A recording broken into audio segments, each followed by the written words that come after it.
Welcome to the Pros Pro. I'm Joe McLean, and this is a show where we really take a look at what it takes to become a true professional. Becoming a Pros Pro is not about the fame and talents, but instead about when you think about your life and your work and even your sport, preparation and consistency and generosity and humility.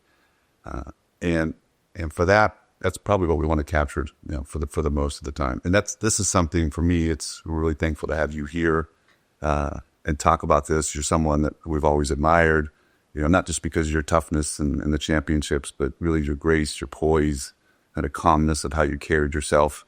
And the fact as people are aspiring to be pros, how you've been able to transition from kind of greatness on the field to now having impact off the field in life. And so we're happy to have you here. Thank you. Not meant to sound so serious about this, but what we thought we'd do is, there's a lot of ways we can start this conversation.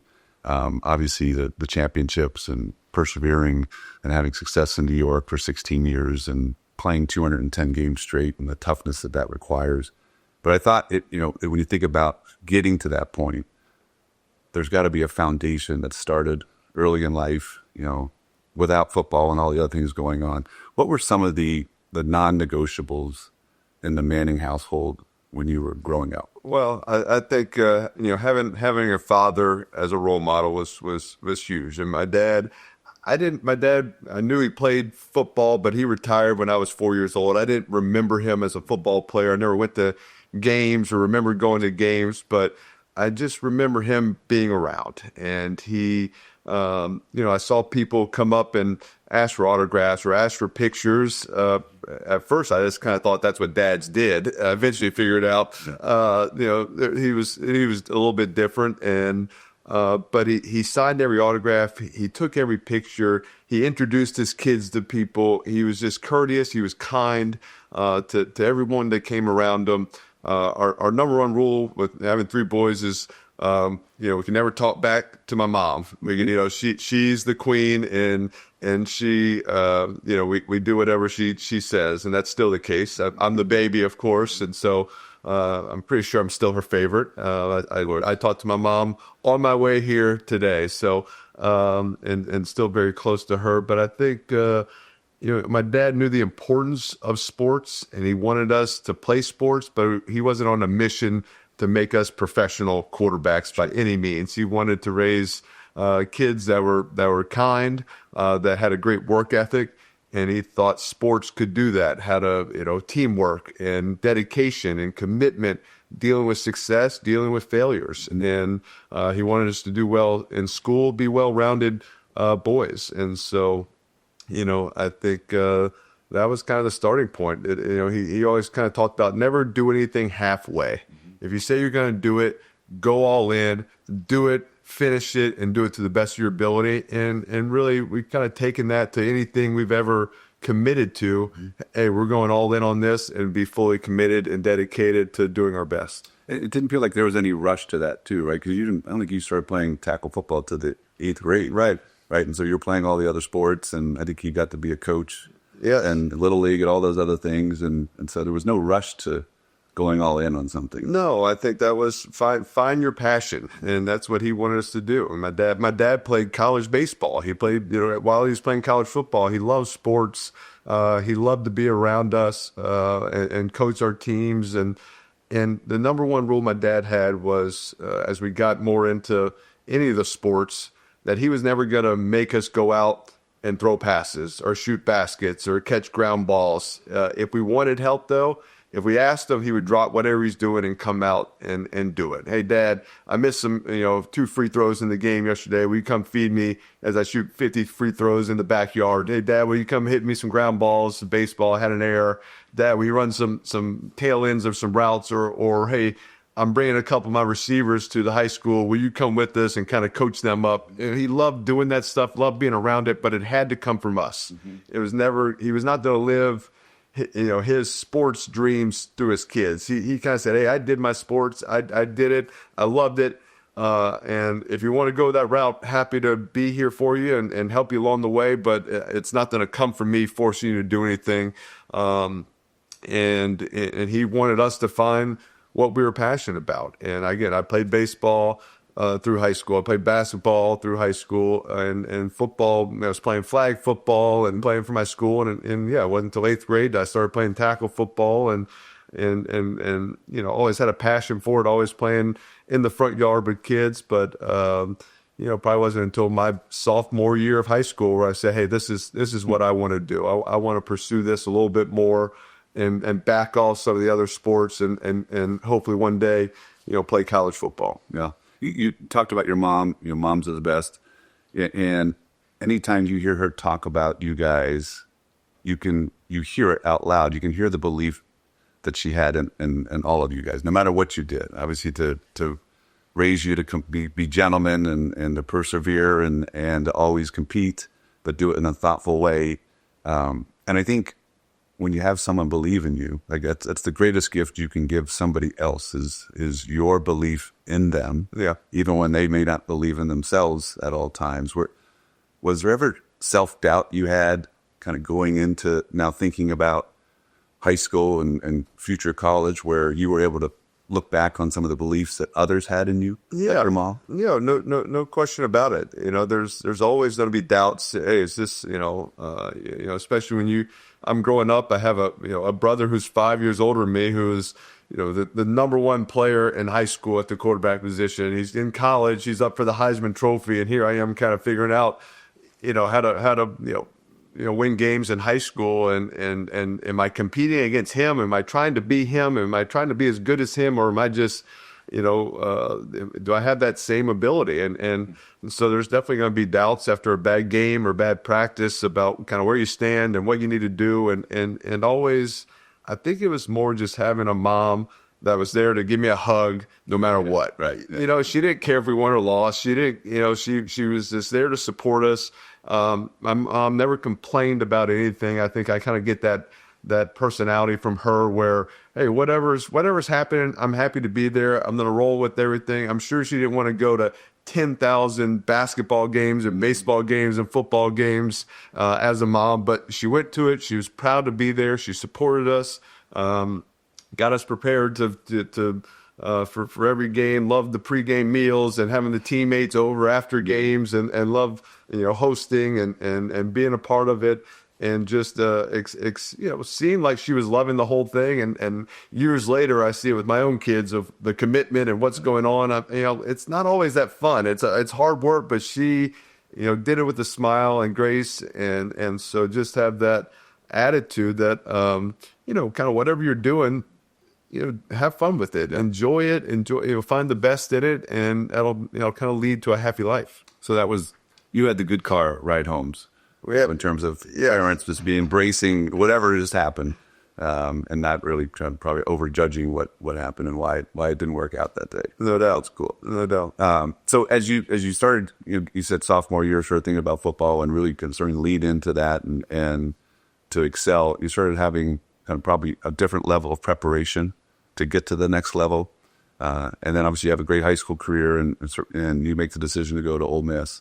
Was that part legacy? And I know Coach Cutcliffe had already coached your brother at Tennessee. Like, what went into that decision to go there? Yeah, I think it was probably originally, Ole Miss was on the list of schools I was looking at just because I grew up as an Ole Miss fan. My dad went there. My oldest brother Cooper went there. We grew up going to games, and so I knew it, and it would be on the list. But just like Peyton went to Tennessee, I was looking at other schools, and I was, I went on an official visit to Texas and Mac Brown, and they, really wanted me, and they were all in. At that time, the Ole Miss coach was Tommy Tupperville, and his staff were there, and I felt they were recruiting me, but maybe didn't feel the love that I was feeling from Texas and Mac Brown and Greg Davis and their whole staff. And so I was probably, really leaning to go to Texas at the time. And then David Cutcliffe decided, to leave Tennessee and became the head coach at Ole Miss. Tommy Tuberville and his whole staff kind of got up and left to Auburn. And so at that moment, Coach Cut called me. He said it was his first call when he got the head job and wanted me to come back to Ole Miss. And all of a sudden kind of felt a different love from the school, but also knew what type of coach David Cutcliffe was. And he was a guy who was going to be hard on me. He was going to teach me the game of football. I saw, went to Tennessee football camps, loved being around him, and just knew his offense and liked it. And so, kind of when I was thinking about where to go to school, I think I said, all right, first off, if I never played down a football, if I get there and like my oldest brother Cooper, go to school, have an injury, and you never played down, will I be happy at this school? And I thought, yes, I love this school, love the place and the tradition. And am I going to be coached? And do I like my teammates, my coaches? And do I think they'll make me into a better football player? Yes, I was convinced of that. So those are really probably the two big decisions that kind of changed my mind from going to Texas and going to Ole Miss. And it was a great decision. I mean, Coach Cutcliffe was a great coach, a great mentor. I still talk to him. Still, even his big thing was doing the common things uncommonly well. And that's just the basics. Are you paying attention to the small details, the basics and things, and doing those better than everyone else? That'll set you up to be super successful. And some of the crazy things that happen in life, you'll be prepared for those things, and you can handle those and deal with them if you have your roots firm and sound. And so I think appreciate that so much that even into my 16th year in the NFL, I would still go back and see Coach Cutcliffe. He was at Duke at the time, and hit like a little 3-day mini camp of football talk, of drills. I said, coach me like I'm an 18-year-old freshman again, and make sure my foundation, my fundamentals, the common things I'm doing uncommonly well. And even when you got there was no promises to play, right? So it took you a couple of years to get on the field and start. Right? Sure. Yeah, I redshirted my first year, sat the next year, and then as a kind of redshirt freshman, I redshirted sophomore, became the starter, and would have 3 years of eligibility to play, and I was fine with that. I knew I needed. There was no frustration there. Even though you knew he's a great coach, he's going to push you really hard, but you want to play. Right. But I knew I needed to develop and needed to earn that right. They had a starting quarterback. When I went there, Romero Miller was there. He had started, prior to getting there. And so I knew it was, when I got there, I was like, oh, this is a lot. Everybody's faster. The offense is more advanced than what we were doing. So I knew I needed time to learn, to adjust, to develop, to get bigger, stronger. And I think, I would not have been ready to play that freshman year at all. It would have been a disaster. So I needed to kind of figure things out and learn my rhythm and learn how I needed to prepare to get ready to go out there and perform. I think it's proven now, especially in professional sports, the more reps you get prior to going to the NFL, as an example, the better, and not trying to microwave your way into doing something successfully quickly. Right. Yeah. Right. Rushing into something before you're ready. So, and you get a lot of pressure, or say your parents or friends are telling you, hey, you should be in there or this or that. I think it's always, important to keep people around that are telling you what you need to hear, and not what you want to hear, and having that support. So having my parents, having my brother Peyton, having people always that are supporting you, but kind of can give you the hard facts, the hard truth, and what you need to do and prepare and work hard to earn the right to be that starter. Yeah, it's nice when family members can be really direct and honest, and you can't fire your family members. There's a lot of people that don't want to give great advice because they're afraid to get fired. Sure. So obviously you get into college, you start preparing, you aspire to be the starter, you become the starter. Great college experience, both on the field and off the field. And then this dream, I think it gets closer and closer for you to be fulfilled. I assume to be an NFL, you wanted to be an NFL player and perform at the highest level. And so you complete your college career and get ready for the draft. I was looking up the drafts. The ratings going into the draft were higher than the NBA Finals at the time. It was Detroit versus the Lakers. And so there was a lot of stuff going on around the number one pick and where you were going to go. And when you watch your interviews in preparation for the draft, you could tell the media was really trying to get in there and just get some information that you wanted to hold close as a family in terms of how you were making decisions. Was there some media training that was involved as you were probably preparing for the draft and the questions you have with teams and all the things that they ask you? Do you remember kind of how you prepped for that in terms of the questions that could be asked and how to stay guarded and poised when we're asking questions? I mean, there was a little preparation, and it's hard to prepare for that moment. And when you come, from Ole Miss, it's a small market. All the reporters around the local guys are fans of Ole Miss. If you have a tough game, they kind of make excuses for you. They're not hard on you. They're not throwing shots out. They're not making wild predictions of what's going to happen on the bad side. They might make predictions of praise and what could be, and this is the future and excitement. And so all of a sudden you go into kind of the NFL and to New York, and it's a different mentality, and they're attacking, and they're going to ask the same question 4 different ways to see if they can squeeze an answer out. And so I think that was kind of the coaching is just, hey, stick to your answer. If they ask the same question and word it differently, you can just still give the same answer. You can repeat it, and you can give the same answer and word it a little bit differently, but don't be very, very careful with that. And I think it was a tough time for me. It was an awkward thing. You're supposed to be excited to go to the NFL. This is what you worked hard for. This is where you want to get to. And it was just, felt very strongly in my belief that, did not want to go to a certain team. And so I after talking to my dad and talking to the agent, and everyone agreed that this was the plan. My dad, he kind of stepped up for me during that moment. A lot of people kind of started blaming him, that he was getting involved or he was making me do this. It was not his decision. I was just asking for help. Dad, like I'm getting killed. They're coming from all angles, and can you step in a little bit and help me out? And he, of course, did. And but he was just being a dad and protecting his son for this situation and supporting me.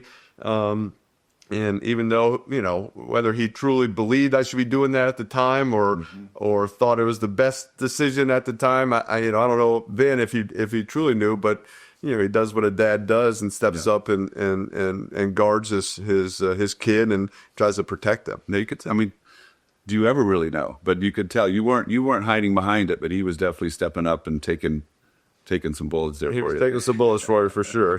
For sure. And then you get drafted by the Giants. I think Coach Coughlin that was his first year coming in. And so you obviously want to make the team. You want to have success there. Coach Coughlin's now looking to build trust with a rookie quarterback in New York City. And that took some time. How did you build trust as fast as you possibly can, even though that's difficult to do with Coach Coughlin? Yeah, man, I think when you come into an organization as a quarterback, you're going to be expected to be a leader. But I think, with that, you have to earn that leadership. You have to earn the respect from your teammates and your coaches. And you do that by, being on time and being early, staying late, putting in extra work, being prepared for practice, working hard in the weight room, being a great teammate and interacting with people, asking great questions to the coaches, to try to learn, not repeating mistakes. You're always going to make mistakes. You're going to throw interceptions. You're going to go the wrong way or have the wrong check or mess up a snap count. All these things are going to happen when you're a young player. But what gets coaches frustrated, what gets your teammates around you frustrated is if you're repeating the same mistakes over and over. If you're not learning from it, if you're not making changes to it, or are you not, if you're making mistakes and then they see you're out and about on town or not, showing up late or not putting in the extra work, that's what gets people frustrated. So I knew I was going to come in and try to, outwork everybody and earn the respect of my teammates that this is important to me. I want to be here. I want to learn it. And, I'm going to make the mistakes. But I'm going to learn from it each time and get better from it. And so that was the mentality. And you come into an organization and a team that has some big personalities. You have Michael Strahan on the team. Michael's been a Pro Bowler. The team, a lot of the players have been to a Super Bowl and lost 4 years prior. Tiki Barber, Monty Toomer, some great players. And so you can't come in and start, barking at a Monty Toomer saying, hey, you gotta get flatter on that route, or they're not going to accept that. You got to truly make sure you know the offense, you know what I'm doing, what they're doing, what everyone's assignment is on that offense, until you start kind of taking that command and coaching people up and really have earned their respect to have that leadership role. Yeah. Funny side note about Amani. Amani and I played high school football together. I was the running back. This is before I was 6'6", and Amani always wanted to be the running back, and the coach is like, "Just be quiet. You're going to be a receiver." And I think it all worked out. You're still the all-time leading receiver. Yes, for the Giants. You came in, even though you may have felt the stress and the pressure. Outward appearance has always been calm. How do you balance the level of intensity? Because you want to make sure that the veterans know that you care. Right. And you're doing these things by showing up on time and persevering. But you got to stay calm and slow the game down. Sure. But be intense at the same time. How do you balance intensity and being calm? Yeah. I mean, I think it's, my dad always told me, just, whether when I was in college, NFL, hey, just be yourself. If you're not yourself and you're trying to, you have a laid back personality. That's your personality. You work hard. You're competitive. You do all those things, but you don't show a whole lot of emotion. But don't change because you're trying to be someone else, or people think you need to be this way. Because people are going to see right through that. It's not to be natural. It's not to be forced, and that's when you've got to come off as a phony or a fake, and never wanted to be that. And so I just said, hey, I'm gonna work hard. I'm gonna have a competitive side.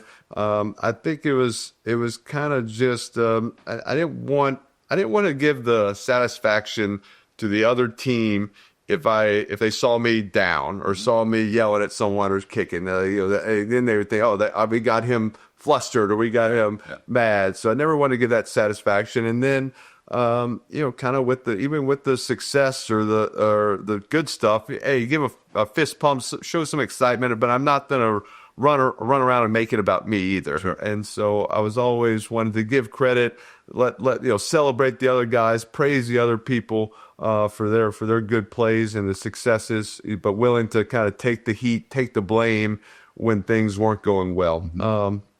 And so I think, over time, people kind of just understand your personality. And I was probably pretty cautious in New York also, never letting that, whether I was a prankster or whether, laughed a lot or goofed around with my teammates, never wanted them to kind of see that side of it. I was always very conscious around New York in the media, where kind of whatever perception they see of you early on, it can get stuck with you. Hey, this is how you're labeled, and you're stuck with that label. So I always kind of kept it pretty tight around them. But my teammates and the guys I was competing with, preparing with, going to dinner with, hanging out with, they kind of got to see, kind of my true personality. Yeah, Coach Popovich always had 3 or 4 winning traits that he always looked for.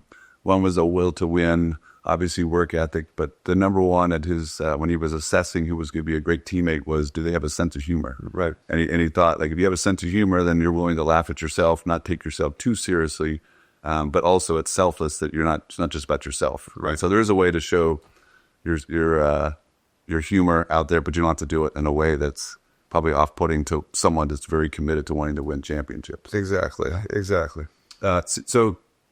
So now you transition into kind of handling all of this pressure. And I think you went out and got a mental strategist or a therapist. Like that was year 3 or 4. Yes, year 4. And you've talked about it before, where I don't think the team or anybody wanted to know about this. How did that work out? Yeah. So going into my 4th year, my first year I've sat a little bit, played at the end of the season, did not play well, had 1 win at the end. That we went 6-10 as a team. That second year we go 11-5 and flipped it. Had some good games, had some tough games, and had some turnovers but make the playoffs and losing the first round. Third year, make the playoffs again, but losing the first round. So, it was that 4th year is kind of a big year in the NFL for a quarterback. It was kind of everyone's wondering, are Coach Coughlin and Eli the right guys for the future of this franchise going forward? Can they win playoff games? Can they make a run?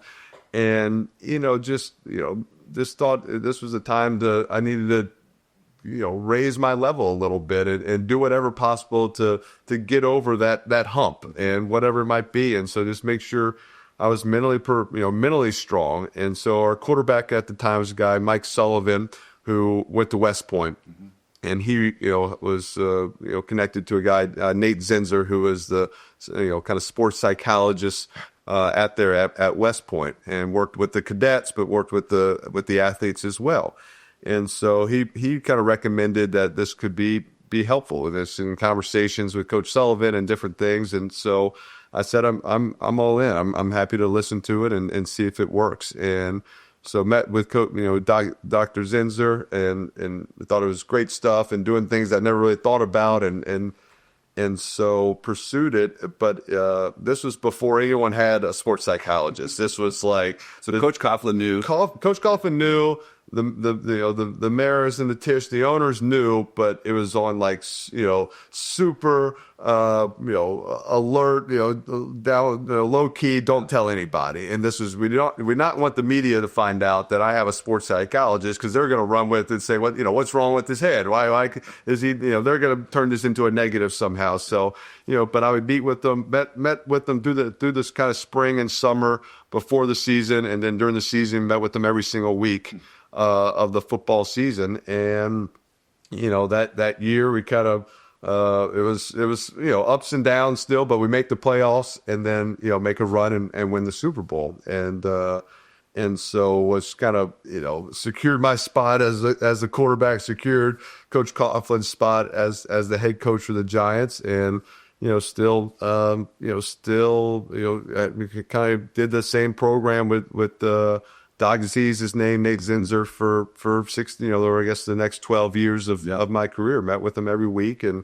I think it was always helpful, but, helpful for me dealing with stuff, but also as quarterback, you're dealing with a lot of other people's mindsets and receivers, and kind of how to handle them, how to get the best out of them, how to work with them, challenging them as new receivers coming in, just learning, how to get the best performance from them after they just had a great game or after they just had a rough game. How to switch the switch in the middle of the game. Let's say a guy drops the ball in the first series.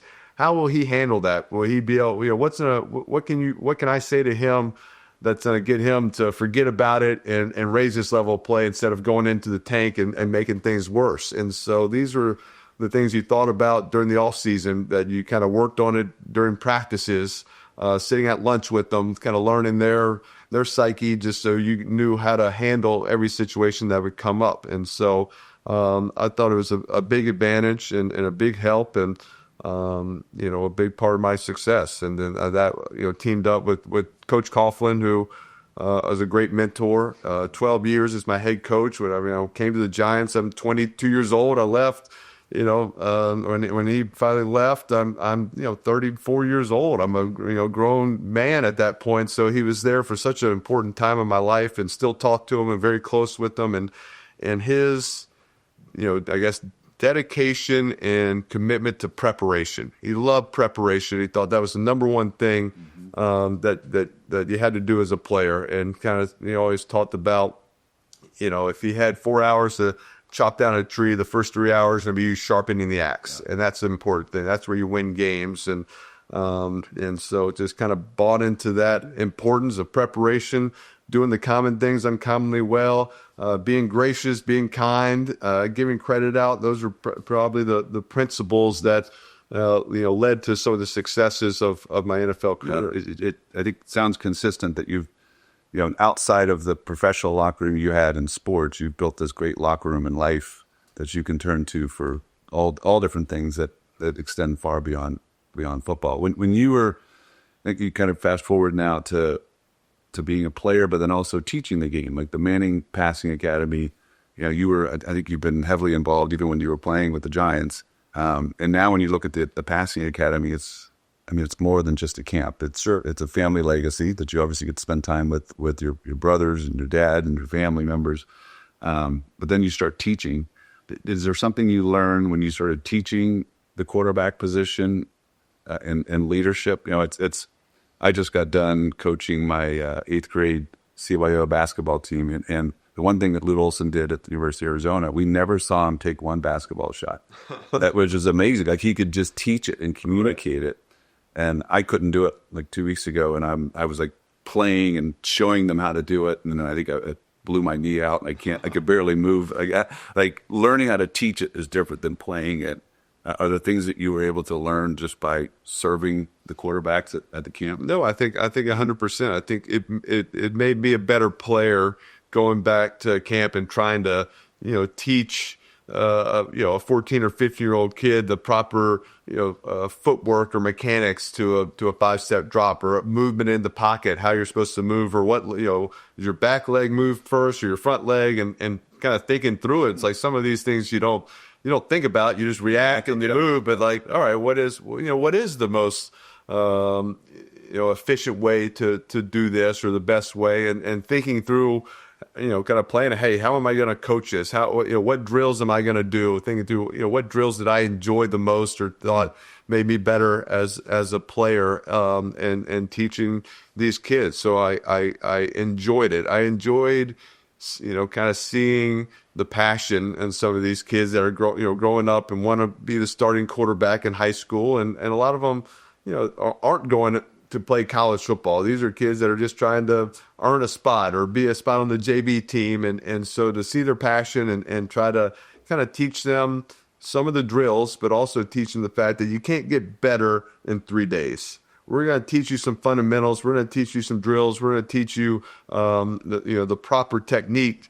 But from here, you got to take it home, and you got to do it, and you got to be a great leader. You got to convince, as a quarterback, you got to be convincing your receivers to come out, run routes, and you got to throw routes with them, and be dedicated into. Always had kind of the saying with workouts and throwing routes and doing things. You don't do it until you get it right. You do it until you can't get it wrong. No. Or it's automatic. It is, you're throwing these 5-yard outs, and it is automatic, and you've hit 10 in a row. Then let's move on to the next route, instead of, hey, all right, we hit one out, let's move to the slant. But no, that's not how you do it. Hey, I missed that a little bit, but we completed it. Let's move on. No, you do it until everyone's doing it the right way, and it's not just one guy. You have 4 or 5 receivers. They're all doing it the same, or if they do it differently, how each person does it, and so you can adjust and have it so dialed in that you're not even thinking about it. It's a completion every single time. Is that some of the? I mean, we all make mistakes all the time, but especially as a young person, is that some of the common mistakes you see at a young age? Is this kind of the consistency of how you're drilling yourself? Yes, I think you kind of have, you make one play, or you have some some success, and you think you got it figured out, or you can do it. And so this understanding, it's the consistency is the most important.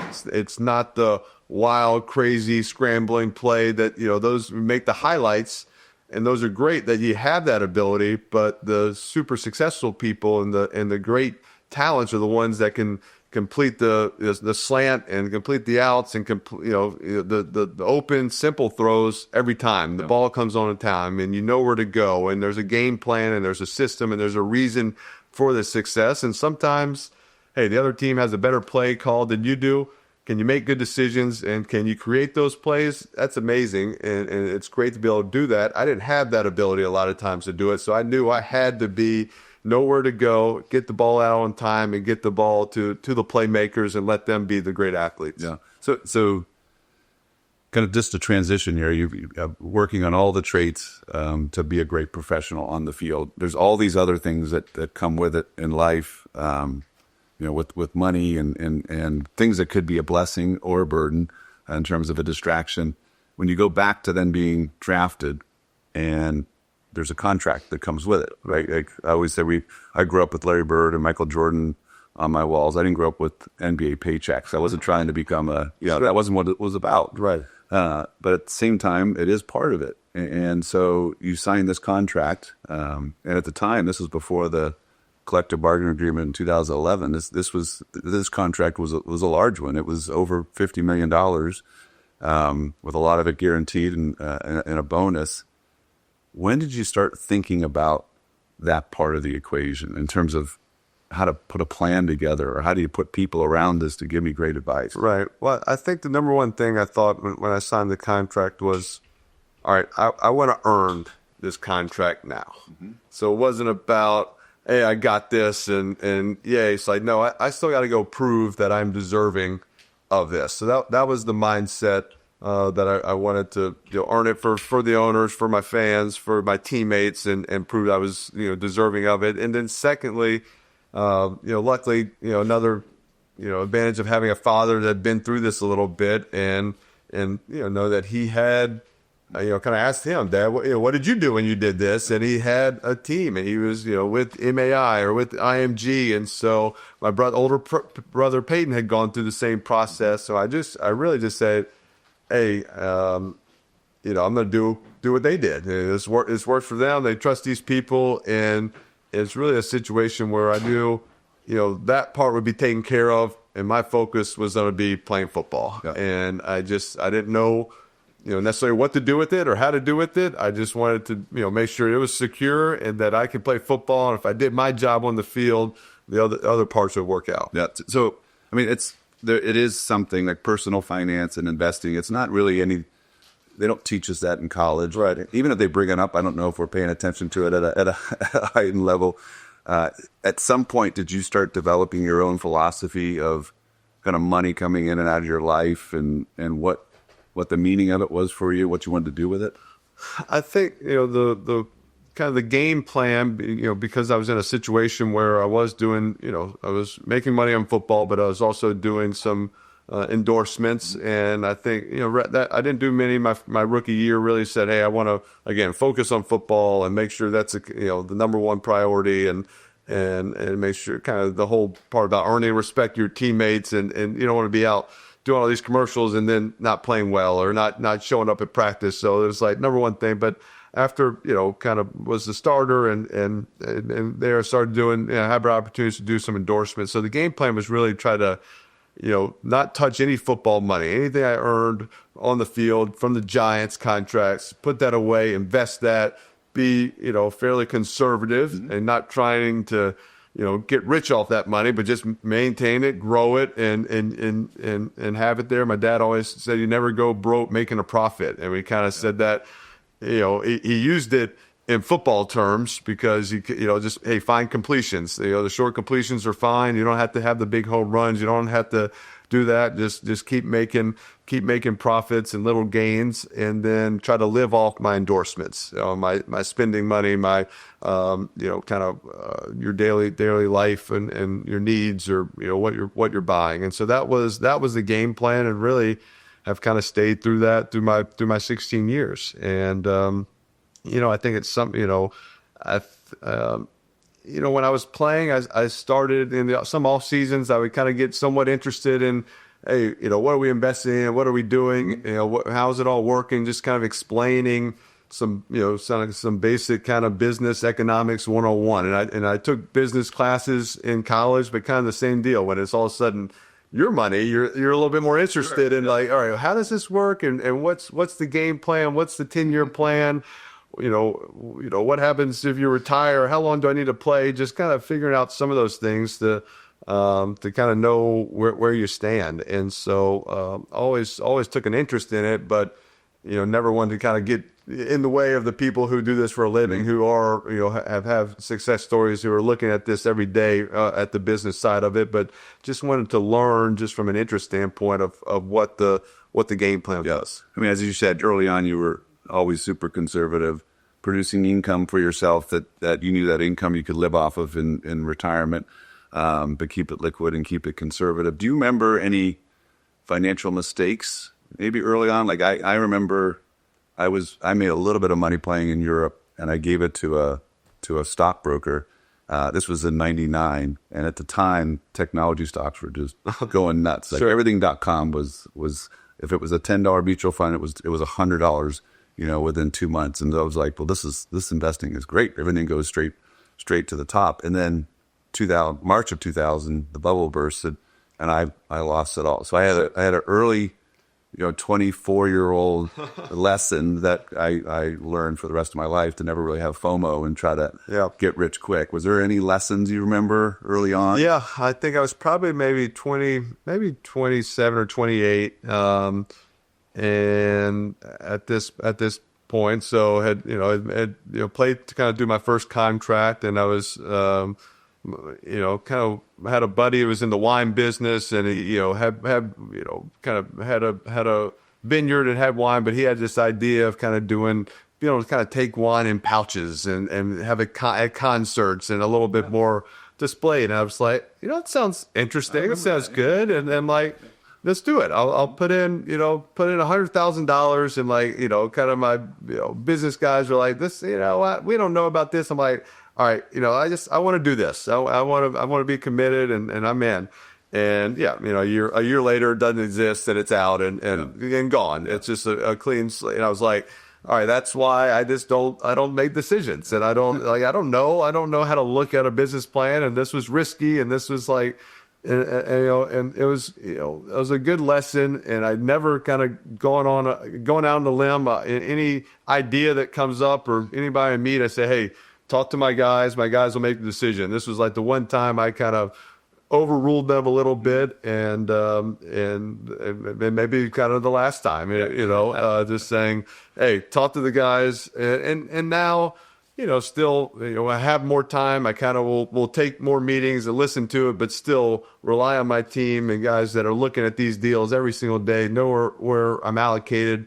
How much risk can I give? Are there some, hey, we can take a little risk here. We have, we're in good shape. And so kind of pick and choose those moments, but still, it's kind of why I don't have a strong appetite for like venture stuff. I don't have the mentality of like lose, win one big one, and that's worth it. I'd rather like small wins, singles all day long. Yeah. A good to that story, a good lesson early on, I think, for young people and athletes is, I like to say, if you drink it, drive it, wear it, or eat it, typically we don't invest in it. Right? But as you build, a pool of money that you saved and now you've earned conservatively, you personally, obviously, went through multiple contracts, and we're blessed to play for 16 plus years, which again, on the money side comes more contracts and more money. And staying disciplined the way you have reserved you to have the right to move from an athlete to an entrepreneur to an owner, really, of everything you do now. And so, fast forward now as an entrepreneur, and you think about, you've had these Super Bowls that you won, which were incredible. Do you recall when you won those, did everything just amp up a little bit more in terms of opportunities and how you thought about who you wanted to partner with, both as an ambassador and also, in business, start thinking about life after sports? I was always somewhat conscious of thinking about life after sports in the sense that as a football player, you have such a small window that you get to, be an athlete, and you see it every single year, where if you're not doing it very well, you get replaced very quickly. And I always kind of told a story about, I think it was going into my second year with the Giants and coming back for the off-season program in April, and kind of talking to a few linemen. And there was one guy said, was asking where he worked out the off-season. He says, well, I was working out just around, but I was really kind of preparing for life after football. Got my real estate license and doing that, and all of a sudden, kind of 3 weeks into training and practice, I kind of said, hey, if you don't start blocking a little bit better, you're going to be doing that real estate thing full time. And sure enough, he kind of was. Does not make the team, and off he goes. And so you see it every year, people getting cut, people getting traded, people wanting to play professional football and not having the opportunity. And so I said, I just got to go all in on this, and that will be the greatest investment that I could put. That I can have is investing in a trainer, in eating right, in my preparation, my work in the football. If that helps me play one more year of football, that'll be worth it 100 times fold. And so that was always the mentality. Now, with that and with some success and winning Super Bowls, you have some opportunities to do more endorsements and And so I think, that, to pay more attention to and say, hey, who do you want to team up with? What makes sense? What's something I truly believe in? I would, gladly, endorse this. This is a product that I use. And so with those opportunities, want to take advantage of it, but not also be so out there that it's taken away from my job as a football player. I never forgot that is the main focus. That is the most important thing. And if I'm doing something that's keeping me from preparing, from being a good teammate, from putting the work in, then it's not going to be worth it. But with that mentality, this is an opportunity to make additional money and to grow a brand, and I think that was something I enjoyed it. I enjoyed doing a commercial. I enjoyed doing commercials with my parents or doing it with my brother Peyton, and it wasn't taking up too much time, and so I enjoyed that part of it. Yeah. So the brand really is try to win championships and be a great teammate. Right. And the rest, honestly, will take care of itself. There's a great quote from Jack Nicklaus always talked about it. He didn't do a lot of commercials and brand endorsements, but he said, I'm just going to try to win majors for 25 years, and I think the brand will take care of itself. Exactly. After that, you see it really early on now. Young people have to make decisions in sports with NIL, and it's just the pressure comes a little bit earlier. Yes. The money comes faster and earlier. Any words of wisdom for a young person thinking about any collective sport, male or female, and in terms of how to make decisions early on? I remember in college, because obviously it's great that athletes are getting paid in some realm. I saw it early on in college where we would have our student union card, and you'd have some cash you'd have your training table, and you had enough money to pay for some other stuff. But then we would have to have banquets, and the coach would say, hey, wear a blazer. And some of the guys were like, where am I going to get a blazer? How am I going to spend? I don't have any money to buy a blazer. And so we've gone from not being able to do that to now, millions and millions of dollars that could cloud someone's judgment and the dream that someone has to be a pro. Right. How do you... What's the advice you can give a young person to think through and balance that? Well, I think the number one thing, and kind of what I talked about with, when I was deciding where to go to college, it was a lot of based on, well, I'd be happy at this school no matter what. If I never played down, do I like my teammates? Do I like my coaches? Does the system I'm going into fit my skill set? Will I be coached? Will they be hard on me? Will they make me a better player? Those are the decisions that I was going through and weighing on which school to go to.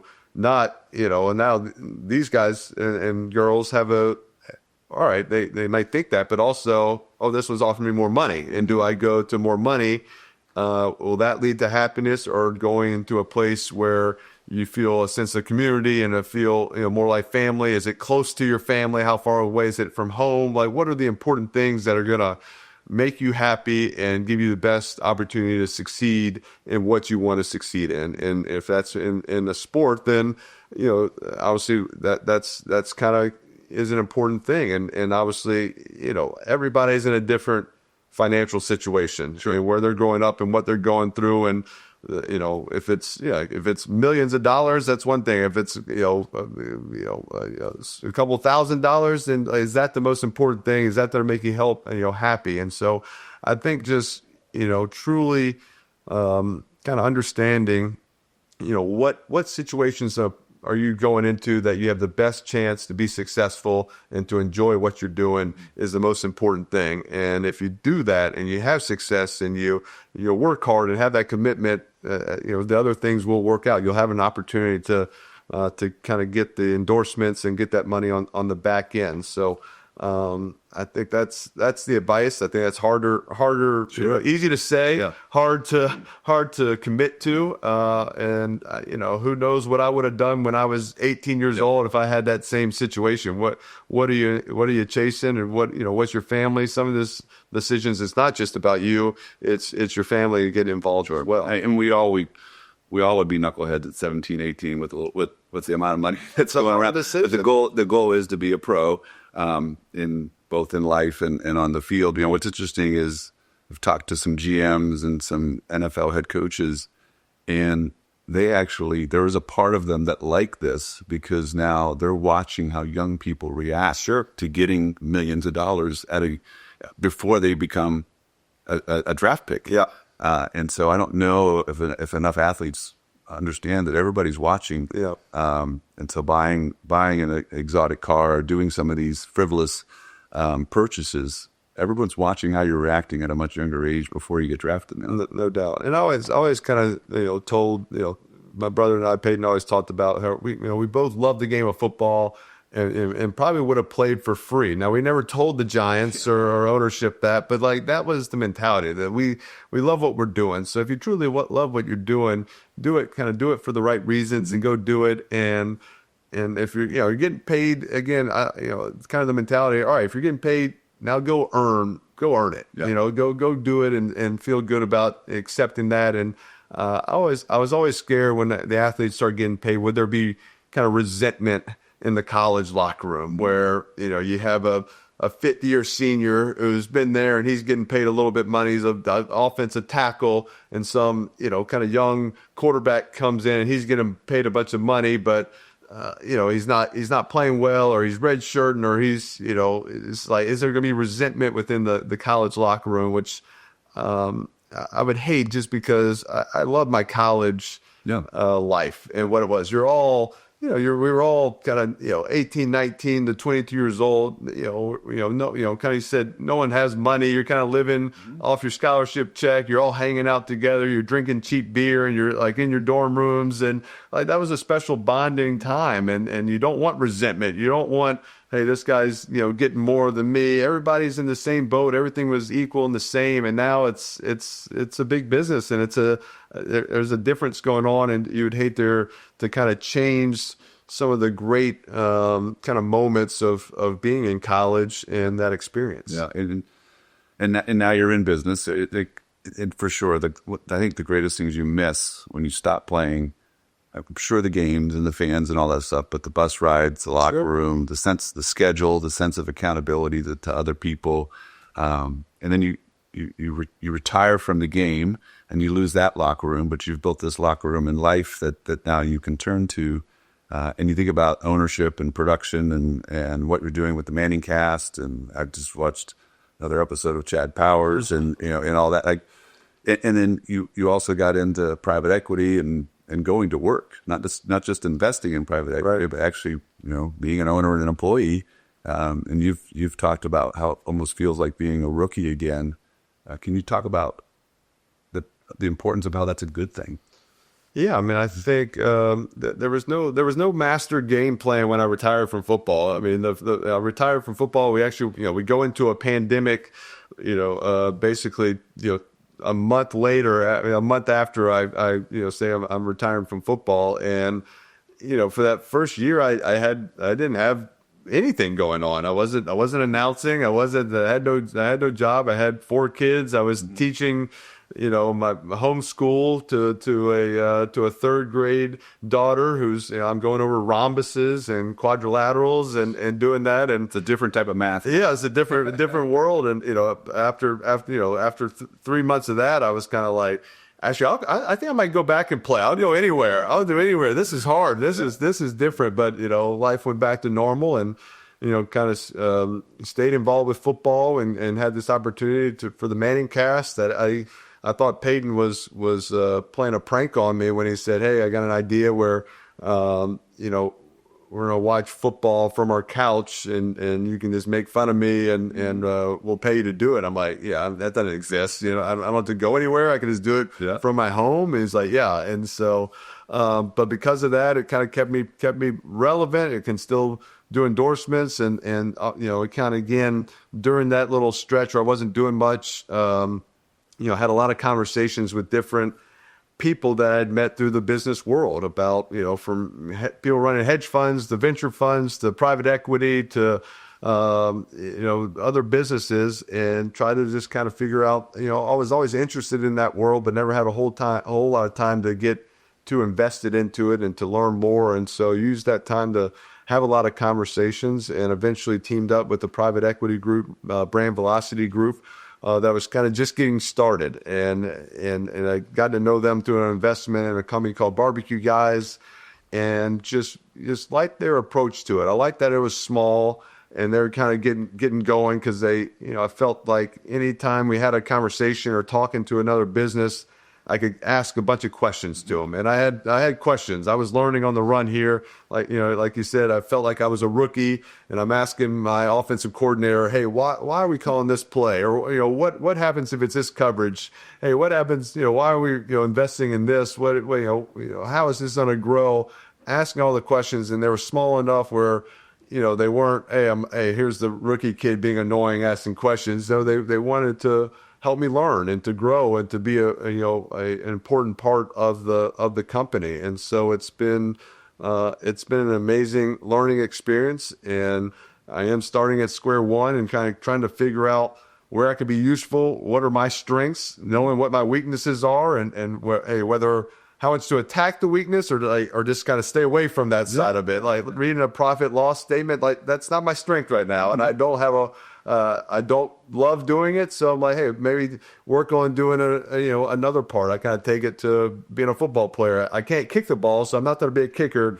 I can throw it. It's supposed to, you don't have to be able to do everything within that. So focus on the strengths and what you do well. And there's no bad questions. I found the more, if I don't know the answer to it and I ask a question, a lot of times, probably other people don't know the answers. Sure. Find other people that have been there, done that, and learn from them. No doubt. Over time. And I enjoyed that from the football standpoint. Even when I was in my 10th year to 15th year, you have rookies coming in. I loved this being in the quarterback room and talking football, having them ask questions, and all right, let's do a deep dive into it of why we called this or what the progression and where it started, and just kind of talking about the game. I thought it helped me kind of learn how to teach it, how to talk through it, help with my decision making and my process. So I think I enjoyed that part of it. So kind of hoping as I got into the business that I could ask these questions and be around people who enjoy talking about it, enjoy teaching kind of what they've learned in their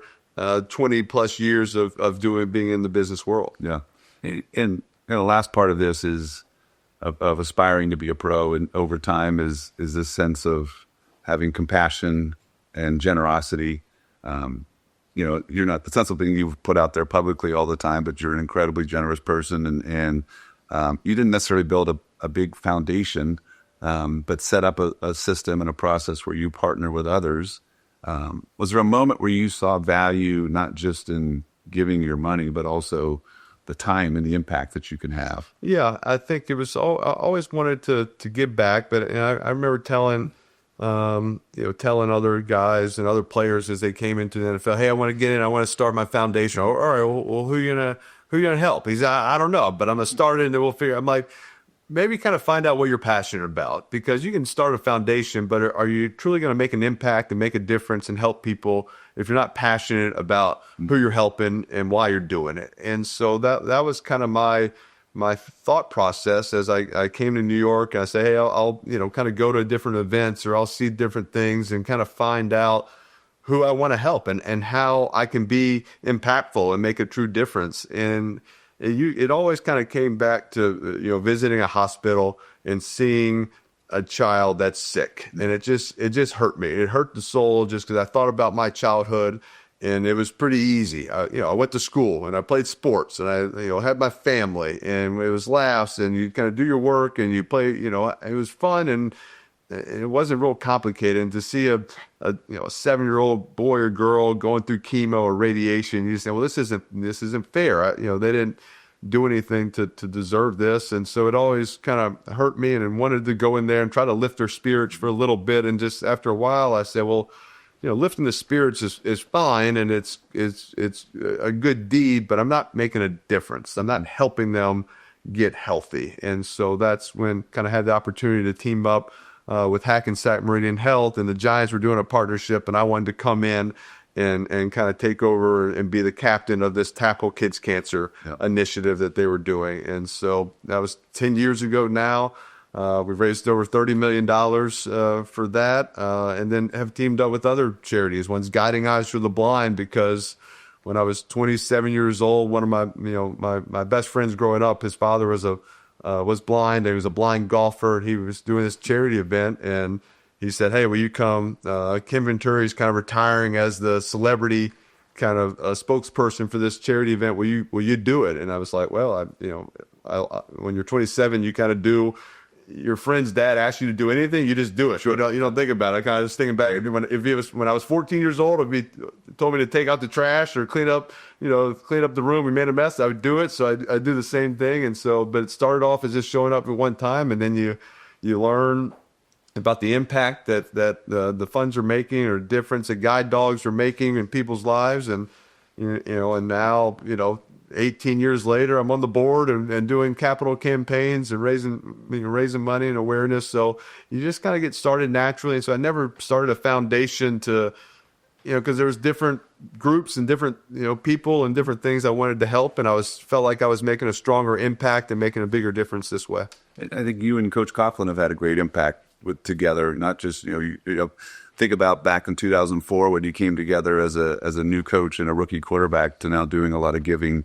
And he's exposed you to opportunities to serve young people and to give back at the same time. Yeah, Coach Coughlin was great, and you always saw the softer side in Coach Coughlin in the off season. In season, he was focused. He was laser focused on a job, on a task of football. In the off season, you kind of saw the lighter side, and you saw him talk about his J Fund was his charity, and was raises money to give to families that are dealing with a child with cancer, to kind of help pay with the bills and the groceries and the car bill and your house payment, just the things that add up, because it's so expensive when you have someone that's dealing with these medical bills. And so the fact that we both kind of are in the kind of pediatric cancer world and helping those families, we've come together on a lot of initiatives, and work, do probably a few events every year to kind of raise awareness and help these families that are going through a tough time. Yeah. So last two questions.